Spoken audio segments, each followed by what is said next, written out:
pagi Bapak Ibu semuanya, terima kasih untuk waktunya sehingga pada pagi hari ini Bapak Ibu dapat bisa bergabung di kegiatan desiminasi yang saya adakan pada hari Rabu tanggal 12 Juni 2024.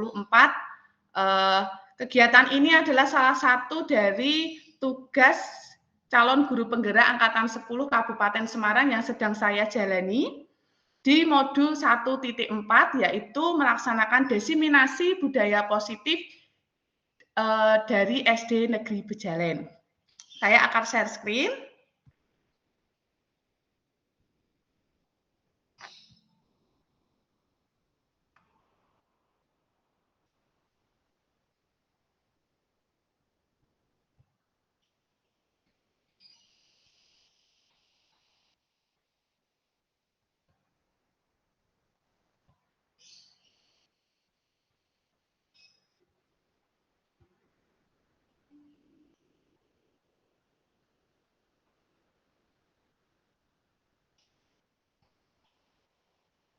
Apakah sudah terlihat? Sudah. Ya, terima kasih. Akan segera kita mulai.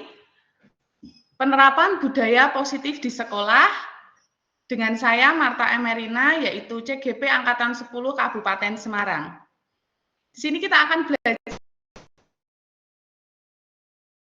yang pertama, belajar bersama tentang apa itu budaya positif. Yang pertama, menstimulus konsep disiplin diri pada murid untuk merdeka belajar. Seperti yang sudah kita ketahui, pada tahun ini, sudah 2 tahun terakhir ini, ada beberapa kelas yang sudah melaksanakan kurikulum merdeka. Maka dari itu, bagaimana cara kita memasukkan budaya positif dalam pembelajaran kurikulum merdeka.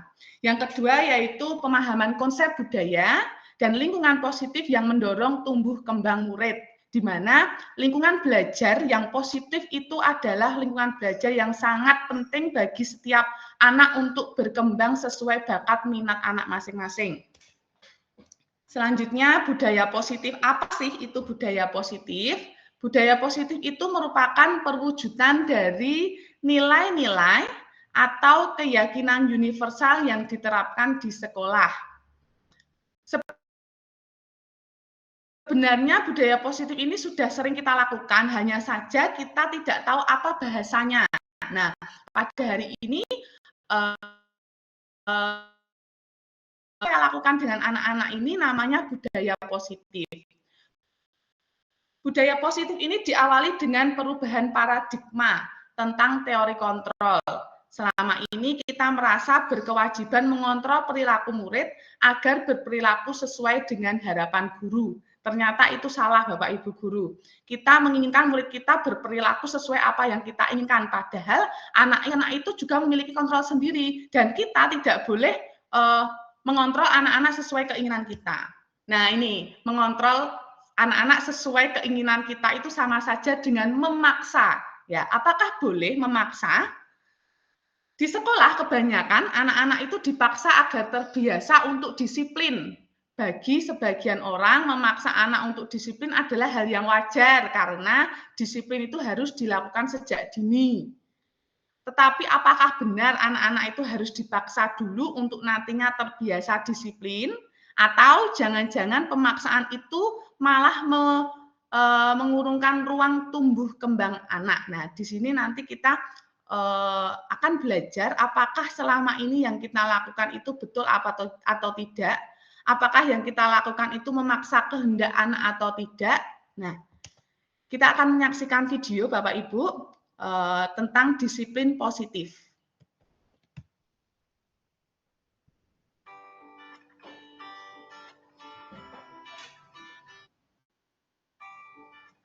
Memiliki anak yang dapat mengontrol diri dengan baik dan bertanggung jawab adalah impian kita semua.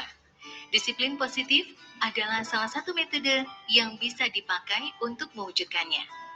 Inti dari disiplin positif di lingkup pendidikan adalah pendekatan untuk mendidik dan membina peserta didik yang bertumpu pada upaya membangun pemikiran dan perilaku positif, di mana dalam pelaksanaannya ada kebebasan dan aturan yang disepakati. Saat berdialog dengan para pendidik, hampir seluruhnya punya kesamaan. Pernah mengalami terlambat ke sekolah, tidak mengerjakan PR, bolos, berkelahi, dan berperilaku tidak tepat lainnya. Akibatnya, mereka mendapat hukuman seperti membersihkan ruangan kelas, lari keliling lapangan, dipukul, dicubit telinganya, dipermalukan, dan lain sebagainya. Pengalaman tersebut kemudian tanpa disadari diterapkan kembali pada anak didiknya. Kemudian, hal ini akan terus berulang, diwariskan dari generasi ke generasi. Hukuman pada umumnya menyebabkan rasa sakit secara fisik, emosional, atau bahkan keduanya. Istilah corporal punishment meliputi hukuman fisik dan non-fisik yang bertujuan menyakiti atau menimbulkan rasa tidak nyaman. Contoh hukuman fisik, memukul, menampar, dan menendang. Sedangkan hukuman non-fisik diantaranya meremehkan, menghina, atau mengancam. Apakah setiap perilaku anak yang tidak tepat harus selalu direspon dengan hukuman? Disinilah pentingnya bagi kita memahami tahap perkembangan anak agar dapat merespon perilaku mereka dengan tepat. Setiap anak memiliki kecepatan pertumbuhan yang berbeda-beda. Sangat penting bagi pendidik untuk memahami dengan baik konsep tumbuh kembang anak agar dapat memegangnya sebagai prinsip dasar proses mendidik. Anak usia balita biasanya senang berlarian. Sementara anak usia sekolah dasar cenderung lebih mempercayai guru dan teman-temannya. Kemudian anak SMP yang ada di masa pubertas senang mencoba hal baru dan sedang mengembangkan identitasnya. Apa yang dilihat dan didengar secara terus-menerus akan menjadi keyakinan bagi mereka dan sekaligus membentuk ekspresi serta perilakunya. Apakah Bapak Ibu bisa melihat videonya? Tidak. Ya. Bentar.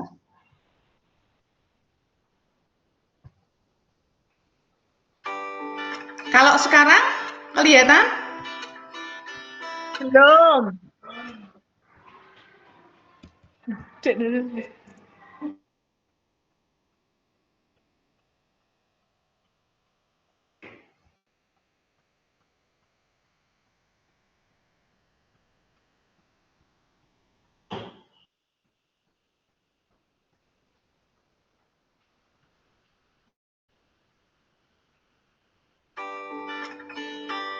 Sekarang terlihat?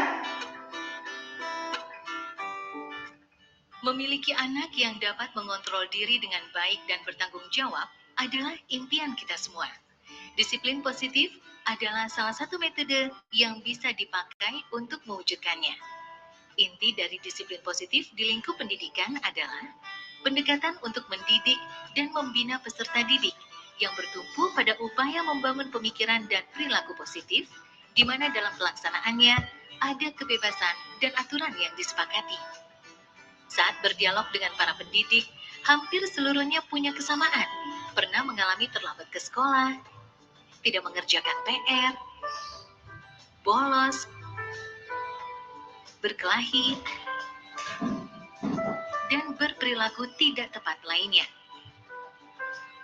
Akibatnya, mereka mendapat hukuman seperti membersihkan ruangan kelas, lari keliling lapangan, dipukul, dicubit telinganya, dipermalukan, dan lain sebagainya.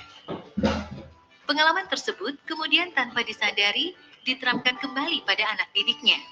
Kemudian, hal ini akan terus berulang, diwariskan dari generasi ke generasi. Hukuman pada umumnya menyebabkan rasa sakit secara fisik, emosional, atau bahkan keduanya. Istilah corporal punishment meliputi hukuman fisik dan non-fisik yang bertujuan menyakiti atau menimbulkan rasa tidak nyaman. Contoh hukuman fisik, memukul, menampar, dan menendang. Sedangkan hukuman non-fisik diantaranya meremehkan, menghina, atau mengancam. Apakah setiap perilaku anak yang tidak tepat harus selalu direspon dengan hukuman?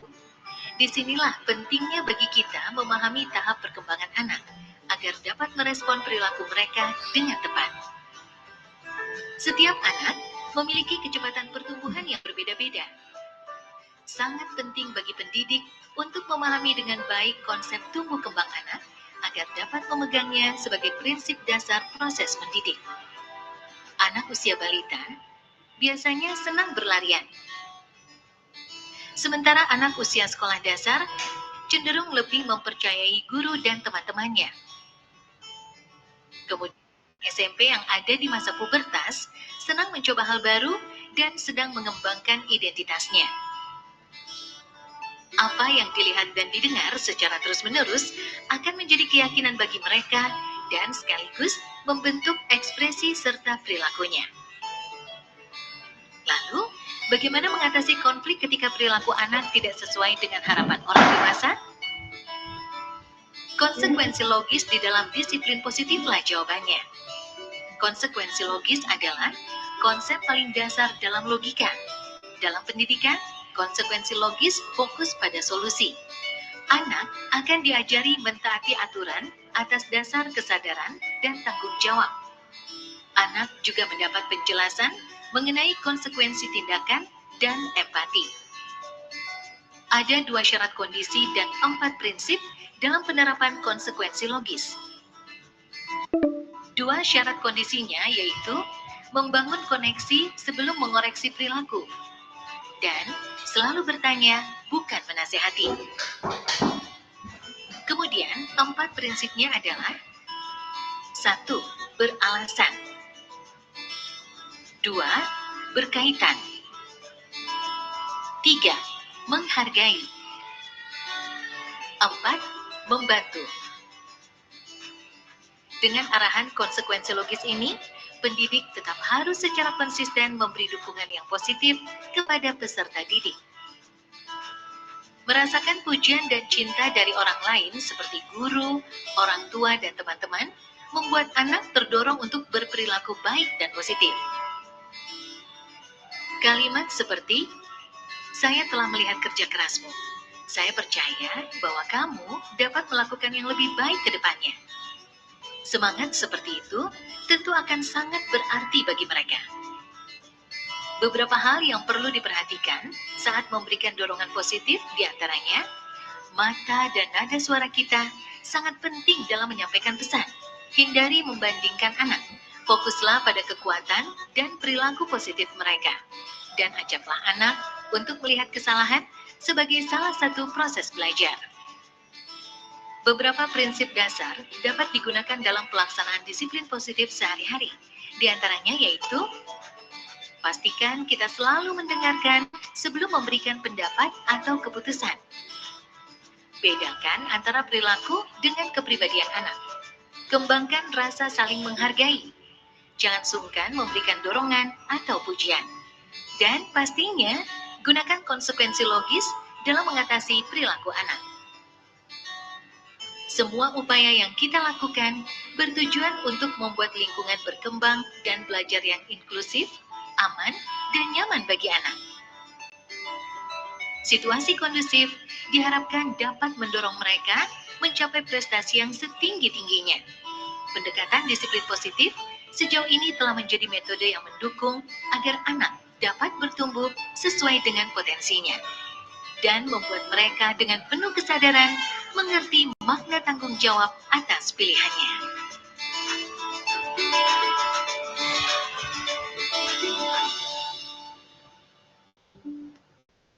Ya, itu tadi adalah video tentang disiplin positif, di mana kita sebagai guru tidak harus selalu memberikan hukuman kepada anak, tetapi kita dapat memberikan kata-kata yang keluar dari diri kita, yaitu kata-kata yang positif yang dapat membangun diri anak untuk memiliki tanggung jawab yang lebih besar untuk dirinya sendiri. Seperti itu Bapak Ibu, kira-kira disiplin positif yang nantinya itu tadi akan menjadikan sekolah kita itu sekolah yang inklusif, aman, nyaman, dan ramah untuk anak kita, seperti itu.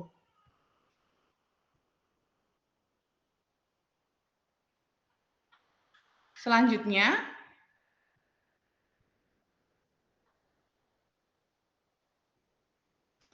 penerapan disiplin positif melalui 5 posisi kontrol guru. Seperti dalam video tadi, yaitu ada 1, guru sebagai penghukum. Yang kedua, guru sebagai pembuat rasa bersalah. Yang ketiga, guru menjadi teman.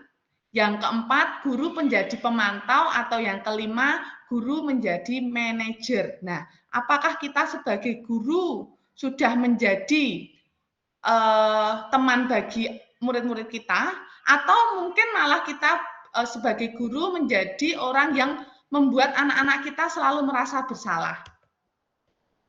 Di sini kita akan kembali melihat video, yaitu tentang 5 posisi kontrol dari Diah Samsiati Rajasa MSc.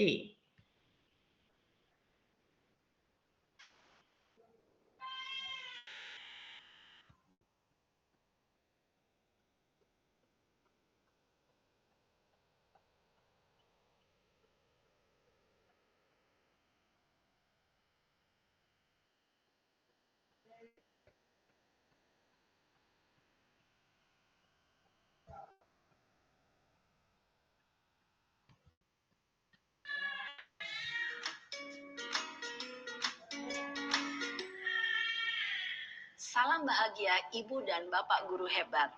Dalam penerapan disiplin positif restitusi, salah satu program yang dikembangkan adalah 5 posisi kontrol. 5 posisi kontrol dalam restitusi adalah proses perjalanan seorang pendidik agar dapat mengenali dirinya. Pada video kali ini, kita akan membahas tentang 5 posisi kontrol yang dikembangkan oleh Diane Gossen dan contoh penerapannya.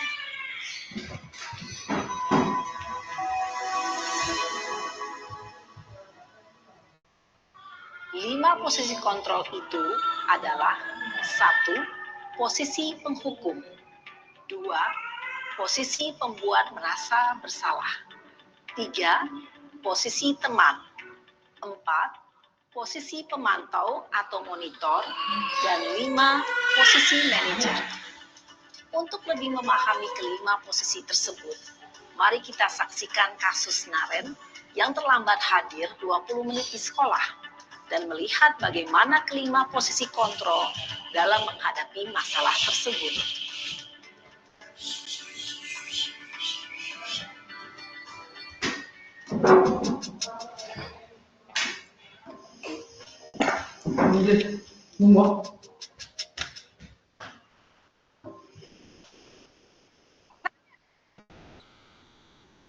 Sini kamu. Selamat pagi, Bu. Selalu terlambat. Kamu deh, pasti terlambat. Maaf, Bu. Saya... Apa? Apa coba? Alasan kamu apa lagi? Kapan sih kamu tidak terlambat? Malas sekali ya kamu jadi anak. Saya... Dasar pemalas. Gak kapok-kapok sih kamu. Sudah berapa kali terlambat? Sana, kamu keliling lapangan basket 2 kali. Kenapa saya harus keliling lapangan basket, Bu? Kenapa? Kamu mau lawan ibu?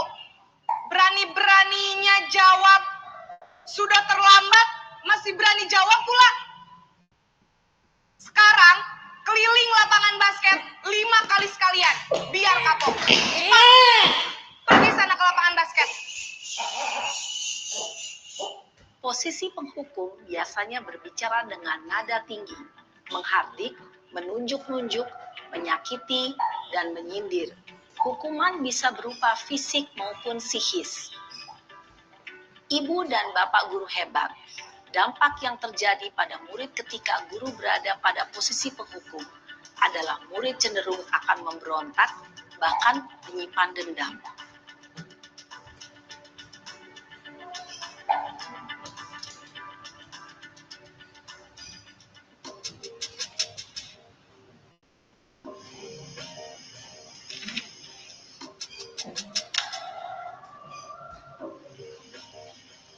Naren!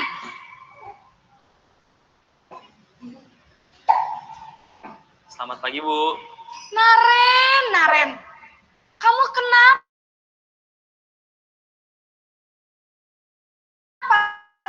Kamu senang ya bikin ibu susah ya? Kalau kamu terlambat lagi, nanti ibu yang ditegur bapak kepala sekolah, nak. Disangka ibu tidak bisa membina kamu. Duh, gimana ini? Maaf, Bu. Duh, Gusti Naren. Kamu suka ya kalau ibu ditegur bapak kepala sekolah? Terus, sekarang ibu harus tulis apa yang di buku absen? Ini kamu sudah sering terlambat loh. Ibu harus apa coba? Maaf, Bu. Maaf sekali. Ya sudah, lain kali jangan bikin ibu susah lagi ya, nak ya. Ibu tidak akan kuat lagi kalau kamu begini terus. Bisa jantungan kalau ibu tegur bapak kepala sekolah. Sana cepat ke kelas. Maaf ya, Bu. Maaf sekali.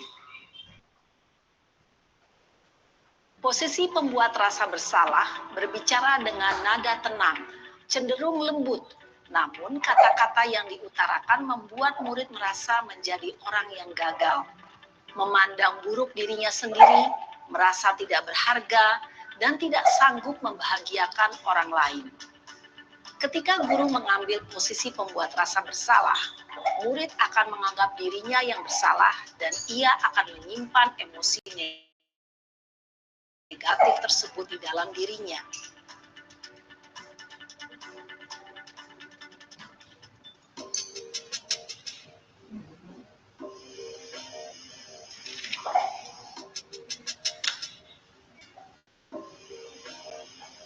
Naren!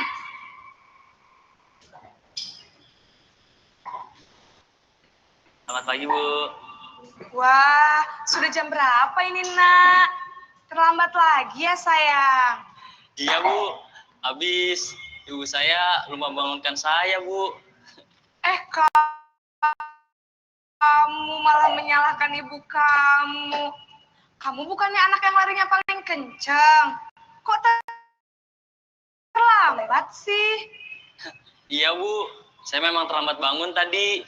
Jadi, biarpun saya lari kencang, tetap gak kekejar, Bu. Ya sudah sana. Nanti lain kali larinya lebih kenceng lagi ya. Biar gak terlambat lagi. Bikin seneng ibu. Demi ibu. Bisa kan? Bisa lah, Bu. Ya sudah sana masuk kelas. Ibu beresin urusan absen kamu. Kamu ini ada-ada saja. Dalam posisi teman, guru berbicara dengan nada suara ramah, akrab, cenderung bersenda gurau untuk menjaga suasana tetap santai. Murid akan merasa senang, aman, dan akrab dengan guru. Identitas yang tercipta adalah identitas sukses atau berhasil. Namun, perlu diingat, karena ini masih dorongan eksternal, maka ada faktor ketergantungan dari murid kepada orang tertentu. Di sini, guru absennya, sehingga di lain waktu, murid bisa berperilaku baik, namun hanya kepada orang-orang tertentu saja.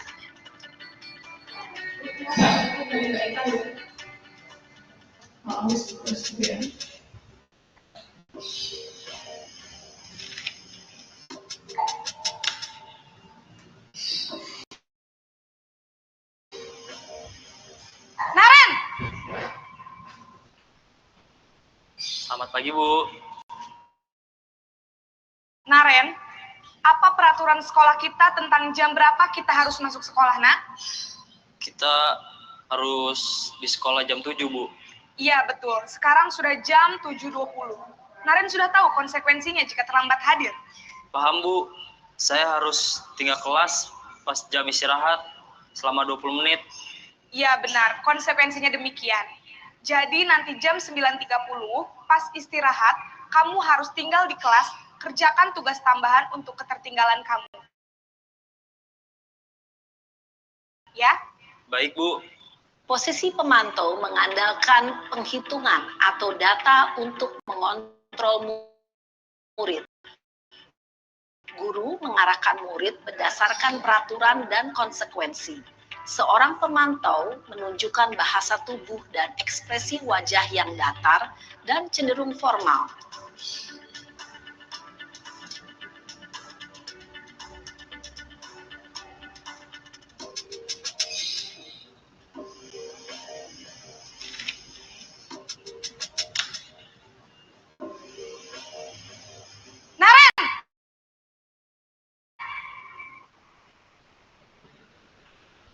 Selamat pagi, Bu. Selamat pagi, Naren. Maaf, Bu. Saya terlambat. Iya, sekolah masuknya jam 7, sekarang sudah jam 7.20. Jadi sekarang bagaimana ini, Naren? Maaf, Bu. Saya lupa setel alarm saya semalam. Baiklah, menurut kamu, keyakinan sekolah yang mana yang perlu kamu tingkatkan? Menghargai diri sendiri dan orang lain mungkin ya, Bu. Setuju. Jadi, apakah Naren meyakini prinsip saling menghormati tersebut? Iya, Bu. Saya meyakininya. Apakah Naren bersedia memperbaiki masalah keterlambatan ini? Bersedia, Bu. Bagaimana kamu akan perbaiki masalah keterlambatan ini? Saya akan coba untuk tidak lupa menyetel alarm saya, Bu. Baik, kalau Naren lupa menyetel alarm di rumah, ada orang yang kira-kira bisa bantu mengingatkan tidak? Ada, Bu. Kakak saya, Kak Emma. Ada lagi selain Kak Emma? Selain Kak Emma, ada ibu saya. Baik, jadi yang mengingatkan Naren adalah Kak Emma dan ibu kamu ya? Kira-kira akan mulai setel alarm kapan nih, Naren? Setelah pulang sekolah, akan segera saya lakukan. Baik, jadi Naren... Kita sudah melihat video tentang 5 posisi kontrol, yang dimana tadi ada 5 video dengan pemeran yang sama, tetapi dengan 5 skenario yang berbeda, yaitu yang pertama, bagaimana saat kita menjadi seorang guru yang penghukum. Nah, tadi dikatakan bahwa yang menjadi penghukum itu suaranya lebih lantang, lebih keras, membuat anak-anak itu takut. Nah, seperti itu. Lalu di video yang kedua, di mana guru menjadi pembuat rasa bersalah. Memang suaranya halus, suaranya pelan, tetapi kata-katanya membuat anak-anak menjadi tidak percaya diri. Nah, yang ketiga yaitu guru sebagai teman. Nah, kata-kata yang digunakannya lebih santai sehingga anak-anak lebih merasa tidak terbebani dengan apa yang dia lakukan dan dia tahu apa yang harus dia perbaiki. Kemudian tadi juga ada video yang keempat di mana guru sebagai pemantau, di mana kata-kata yang dikeluarkan guru itu sesuai data yang sudah ada di sekolah. Dan terakhir yaitu guru sebagai manajer, di mana di situ anak-anak diberi tanggung jawab lebih besar sesuai keyakinan sekolah yang sudah dibuat. Nah, keyakinan kelas, kita bicara tentang keyakinan kelas. Apa sih itu keyakinan kelas? Keyakinan kelas itu adalah nilai-nilai keyakinan dan kebiasaan yang dipilih bersama oleh para warga kelas dalam sebuah sekolah untuk menciptakan lingkungan yang positif. Keyakinan kelas biasanya berupa pernyataan positif yang dapat memotivasi secara intensif para siswa untuk berperilaku sesuai dengan nilai-nilai yang disepakati bersama.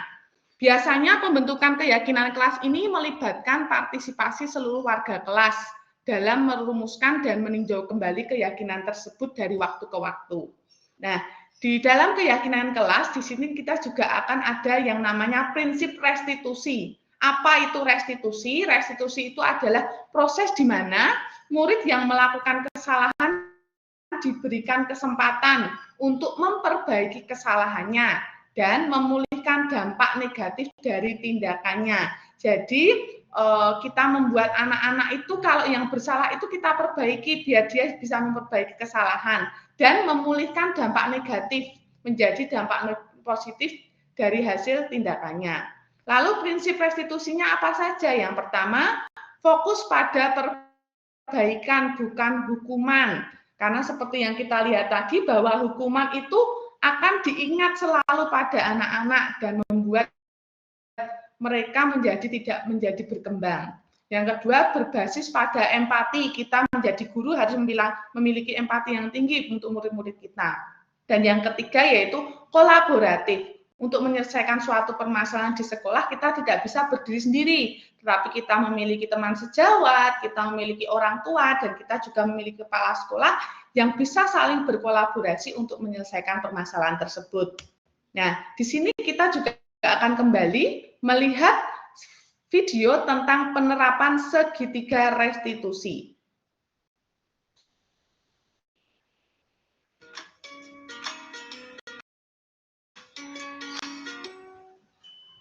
Salam dan bahagia Ibu dan Bapak guru hebat.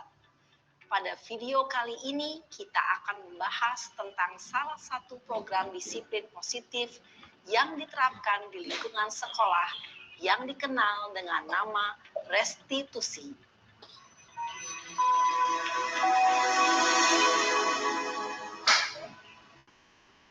Restitusi dikembangkan oleh pakar pendidikan Diane Gosson, berlandaskan pada teori kontrol Dr. William Glasser. Tiga, restitusi adalah suatu proses dialog yang dijalankan oleh guru atau orang tua agar dapat menghasilkan murid yang mandiri dan bertanggung jawab. Pada saat guru di posisi manajer, aspek yang dikembangkan pada murid adalah motivasi intrinsik, sehingga penanaman nilai-nilai kebajikan dapat tumbuh dan berkembang menjadi suatu kebiasaan positif yang akhirnya membentuk karakter murid. Proses dialog ini terdiri dari 3 langkah yang digambarkan pada ketiga sisi pada segitiga restitusi. Sisi pertama adalah menstabilkan identitas. Sisi yang kedua adalah validasi tindakan yang salah. Dan sisi yang ketiga adalah menanyakan keyakinan. Ibu dan Bapak guru, berikut ini akan ditunjukkan bagaimana seorang guru berada dalam posisi manajer menggunakan penerapan segitiga restitusi.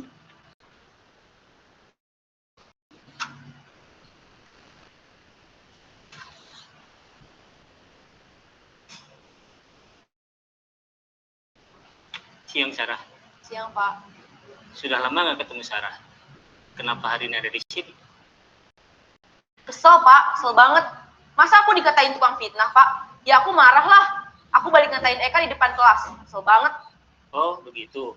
Ya, pasti kamu marah dan kesal.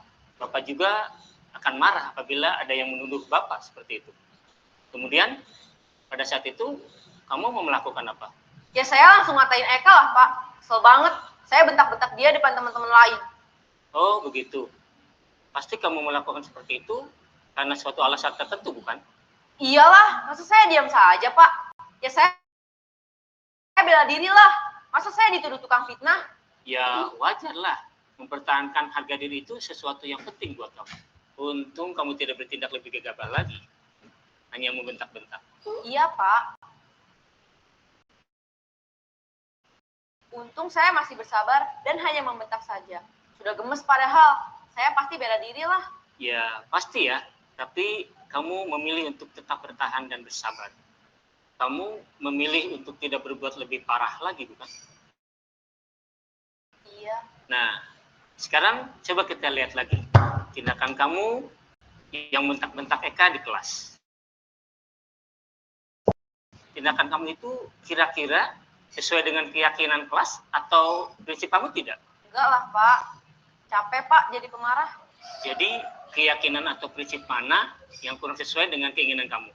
Ya, saya sebenarnya sangat menghargai orang lain.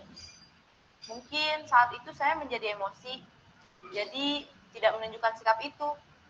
Kamu meyakini tidak? Menghargai orang lain itu penting buat kamu. Yakinlah, Pak. Iya, setuju. Kita harus saling menghargai. Namun, ada juga keyakinan yang kita sepakati yang perlu kita jalankan apabila kita sedang marah, bukan?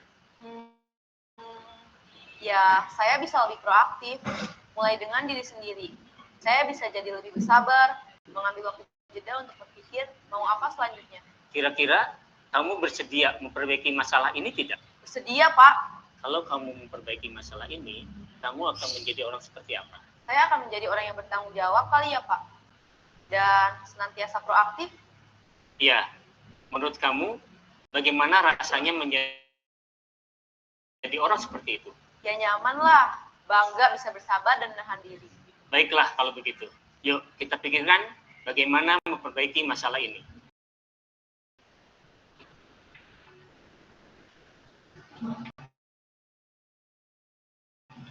Ibu dan Bapak guru hebat, baru saja kita menyaksikan contoh bagaimana seorang guru berada dalam posisi manajer menggunakan penerapan segitiga restitusi. Mari kita bahas satu persatu. Pada sisi pertama, menstabilkan identitas berdasarkan pada prinsip bahwa membuat kesalahan adalah bagian dari proses pembelajaran. Sisi pertama dari segitiga ini berperan menggeser identitas murid dari identitas gagal ke identitas sukses. Murid yang sedang bertingkah laku yang tidak pantas atau menarik diri saat itu sedang mengalami identitas gagal. Bila kita mengkritiknya, maka posisinya tidak akan berubah. Kita bisa mengajukan pernyataan ini. 1. Membuat kesalahan sesuatu yang wajar. 2. Manusia tidak ada yang sempurna. 3. Kita bisa memperbaiki masalah ini. 4. Saya tidak menanyakan kesalahannya. Saya lebih fokus bagaimana memperbaiki masalah ini. Jadi orang yang baik untuk dirimu sendiri.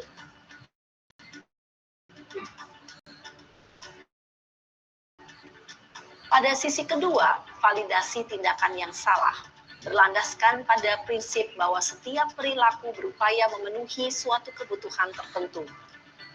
Guru yang telah memahami teori kontrol akan bergeser dari pemikiran stimulus respon menjadi proaktif dan mencoba untuk mengenali tujuan dari perilaku murid. Mengenali dan mengakui kebutuhan murid ini dapat memperbaiki hubungan dengan murid tersebut. Pernyataan atau pertanyaan bisa disampaikan dengan nada suara tidak menghakimi atau memojokkan, sehingga dapat mengembalikan murid pada posisi positif. 1. Kamu bisa saja bertindak lebih gegabah lagi dari ini. 2. Kamu bukan melakukannya tanpa suatu alasan tertentu. 3. Kamu melakukannya karena mempertahankan sesuatu yang penting bagimu. 4. Mungkin kamu bisa mempelajari suatu perilaku baru yang lebih efektif. Bersediakah kamu mempelajarinya? Selanjutnya, kita akan simak sisi terakhir, yaitu menanyakan keinginan. Teori kontrol menyatakan bahwa pada dasarnya kita termotivasi secara intrinsik. Pada saat perilaku yang salah telah divalidasi dan identitas sukses telah stabil, maka murid telah siap mengaitkan keyakinan-keyakinannya dengan tindakannya yang salah, dan pemikirannya telah bergeser ingin menjadi orang yang dituju. Pertanyaan-pertanyaan ini dapat mengaitkan keyakinan-keyakinan yang dianut murid. 1. Sebagai keluarga atau kelas, apa yang kita yakini? 2. Nilai-nilai apa yang telah kita sepakati? 3. Seperti apa gambaran sebuah kelas yang ideal bagi kamu? 4. Kamu ingin menjadi orang seperti apa?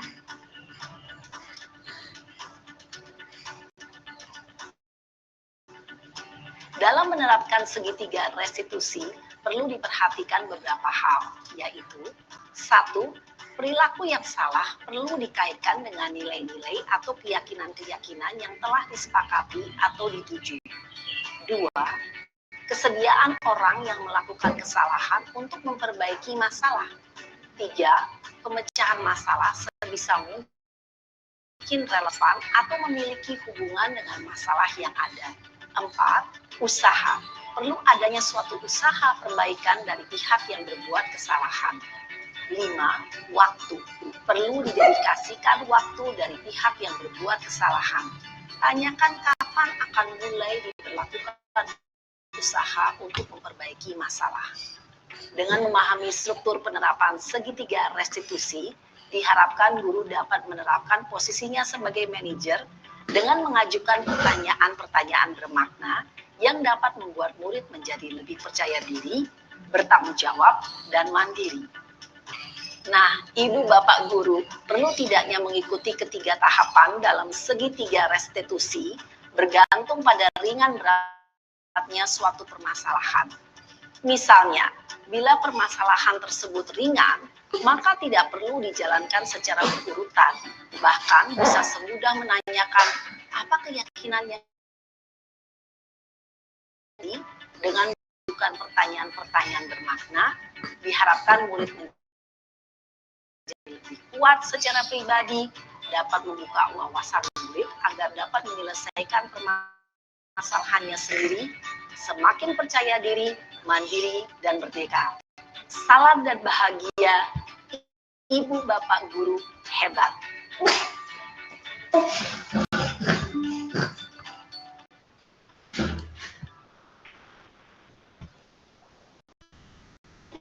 Ya, itu tadi adalah video tentang segitiga restitusi. Nah, di mana kita sebagai guru diharapkan menjadi guru yang manajer. Tadi yang kelima, di mana guru manajer itu adalah guru yang memberikan kesempatan siswanya untuk berkembang menjadi anak yang lebih percaya diri, mandiri, dan bertanggung jawab dengan apa yang sudah ia lakukan, seperti itu.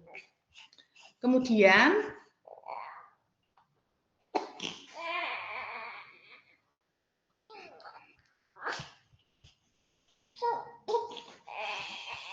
nah, kita sudah masuk di refleksi Bapak Ibu semuanya. Nah, refleksi yang pertama, ini akan saya tanyakan kepada Bapak Ibu semuanya. Yang pertama, apa yang Ibu Bapak pelajari dalam kegiatan ini? Mungkin dari Bapak Ibu semuanya ada yang mau bercerita.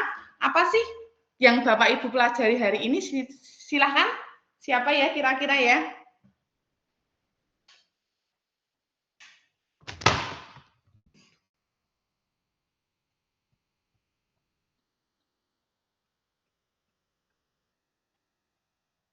Silahkan Bu Lia. Bu Lia dapat merefleksikan Bu Lia kira-kira apa yang Bu Lia pelajari dalam kegiatan ini? Iya, terima kasih Bu Marta atas waktu yang diberikan untuk saya. Saya akan berpendapat sedikit tentang video yang sudah ditayangkan. Belajar tentang hal baru, yaitu budaya positif yang ada di sekolah, kemudian juga tentang keyakinan kelas yang dibuat bersama murid, sehingga murid dapat bertanggung jawab jika melanggar atau tidak bertanggung jawab terhadap keyakinan kelas yang telah dibuatnya. Begitu Bu Marta, terima kasih.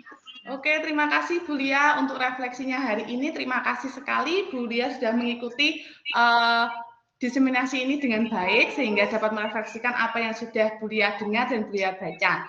Refleksi yang kedua yaitu bagaimana perasaan Ibu atau Bapak dalam kegiatan ini. Kira-kira dari Bapak Ibu semuanya siapa yang mau bercerita bagaimana perasaannya?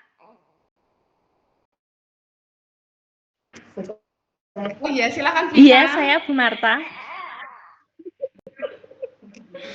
Terima kasih atas waktu yang diberikan kepada saya. Dari presentasi tadi, saya mendapatkan sebelumnya. Itu ya Bu Marta ya. Ya. Terima kasih Bu Intan. Ya, ini adalah emang hal baru, apalagi apa sih itu budaya kok positif, kemudian ada segitiga kok segitiga restitusi. Ya, ini adalah pembelajaran yang baru yang dapat menjadi wawasan baru bagi kita Bapak Ibu guru dalam menyelesaikan masalah yang ada di sekolah. Terima kasih Bu Intan. Untuk selanjutnya yaitu refleksi yang ketiga yaitu apa hal baru yang Bapak Ibu temukan dalam kegiatan ini. Silakan. Selain Bu Intan dan Bu Lia, mungkin ada Bapak Ibu guru yang lainnya?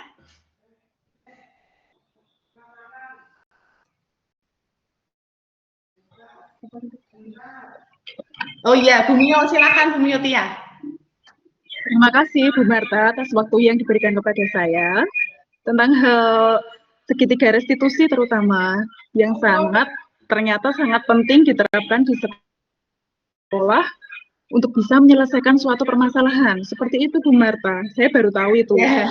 Terima kasih Bu Mio. Ya, kita sama-sama belajar di sini tentang segitiga restitusi ya. Ya, terima kasih Bu Mio untuk refleksinya. Refleksi yang keempat yaitu apa rencana ke depan Ibu atau Bapak setelah kegiatan ini? Mungkin dari Bapak Ibu guru yang lain? Oh, ya, saya Bu Anissa, silakan. Bu Marta. Ya. Jadi setelah ini saya akan menerapkan budaya positif ini di dalam setiap pembelajaran. Oh iya, Bu Risma, guru apa ya? Guru Oh iya, PAI. berarti nanti Bu Risma akan menjalankan budaya positif ini di pembelajaran agama ya? Iya. Ya, terima kasih Iya. Bu Risma. Apakah Iya, ada lagi sama-sama. dari Bapak Ibu yang lain rencana kedepannya untuk kegiatan Ada ini? untuk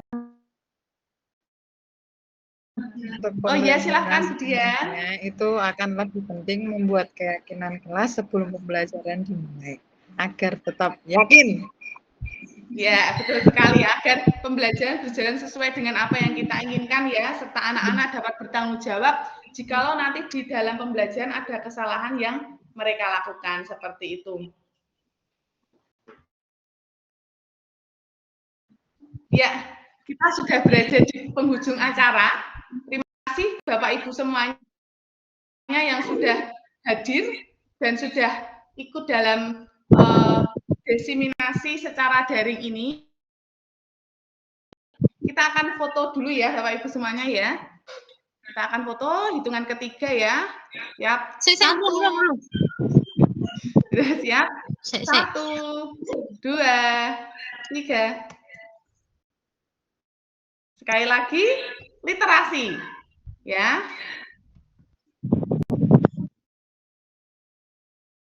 Satu, 2, 3.